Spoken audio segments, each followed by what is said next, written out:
Would you look at that? The hottest new flagship smartphone on planet Earth. Ladies and gentlemen, in studio, that is the S20 Ultra. It's definitely the device I'm most interested in. It's definitely the device that Will's the most interested in. Look at him over there. Can't you tell how interested he is? There you go. Most of it has to do with this camera region on the back. This is the most tremendous camera section of a smartphone I've ever seen. Look at how that thing jumps right out of the phone. Diminish this effect a little bit by putting a case on. We've already got the later case ready for the S20 Ultra, but also the other S20 devices. And as you can see, that little ramp there kind of obfuscates the huge amount of liftoff. This will also help with fingerprints, give you a little more grip. Those are actually available right now. Anyhow, so what makes this phone so special? It's the camera to start, particularly this lens down on the bottom. 100x zoom, Samsung is saying. It's a combination of various zoom techniques, starting with optical and then adding other stuff to it. The other cool thing here is a massive megapixel count at 108 megapixels on the main camera. Now, granted, you might think to yourself, I've seen 108 megapixels before. You don't want 108 megapixels because that means you get really small pixels, possibly bad low light performance. Well, Samsung claims to have some technology in here that's going to actually do some binning of those pixels and in certain circumstances pile them together to behave more like a lower megapixel count sensor in the right circumstance, if you know what I'm saying. Straight away, that's a big phone. I'll give you a quick comparison. This is the plus size phone from last year. That's the S10 Plus. It's fatter, it's taller, it's even a bit wider by the looks of it. You know, you can probably appreciate a bigger form factor because that bigger form factor normally houses a bigger battery, and this is a huge battery. It's a 5,000 milliamp hour battery inside of here. That's a 6.9-inch AMOLED display. You have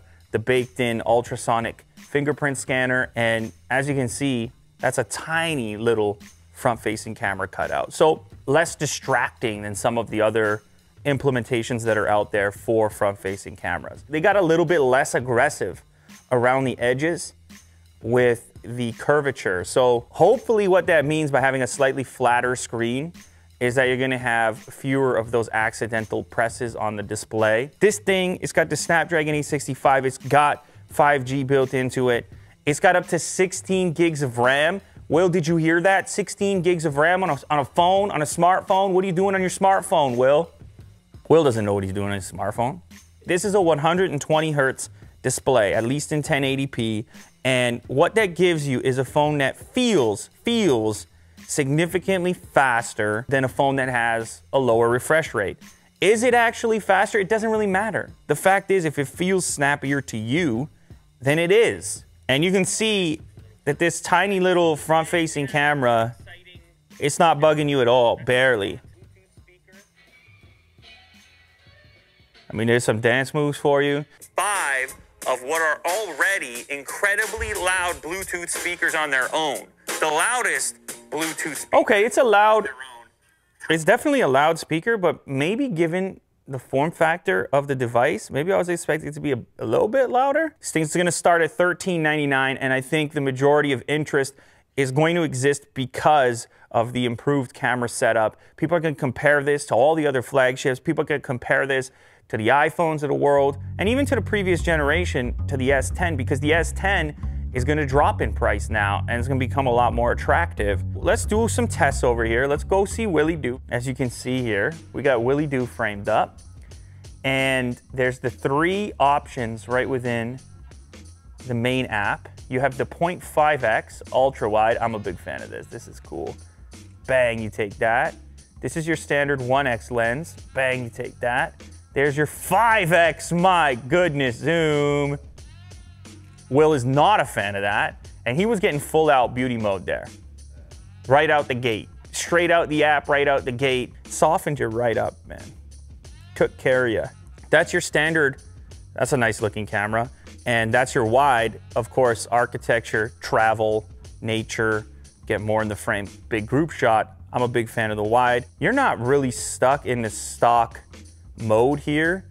They give you some tremendous options, including a Pro mode, which lets you go bananas with your various settings. I mean, these are similar to Pro camera settings. So everything is baked in there in Pro mode, but they've also got a fancy mode this year called Single Take. It's actually gonna take a little bit of everything all at once.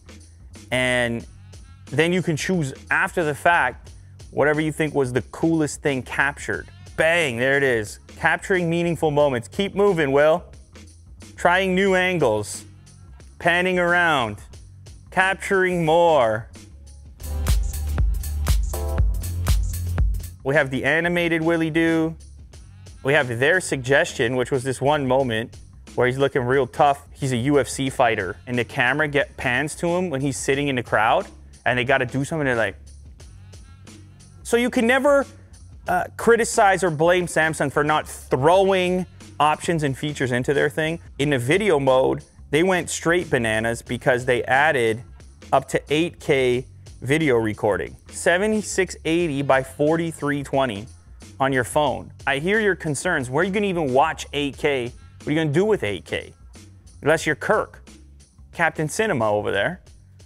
He's got all kinds of places for 8K. We're gonna roll on a clip here. All right, Will, you're on camera in 8K. I don't believe you've ever been recorded in 8K before. Too much high fidelity. It's too many pixels for you. Okay, so, but I gotta say, I'm gonna move in on your camera a little bit. It is tremendous detail. It's got some noise to it, I'll tell you what. Ooh, all right. Very sensitive on the autofocus. Fairly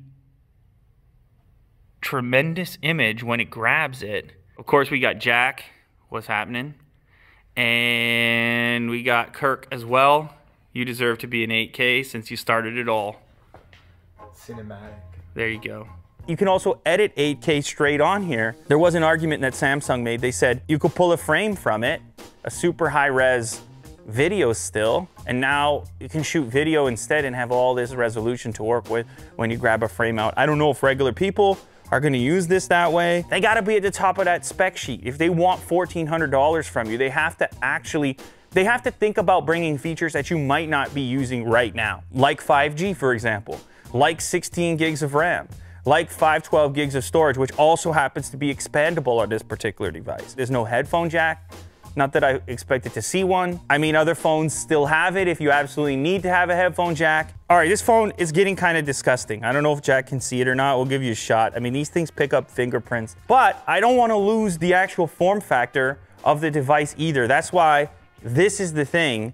That's the later case. And every time I switch to a new phone, I'd be mad that I couldn't find a thin Kevlar case for that new model when it launched.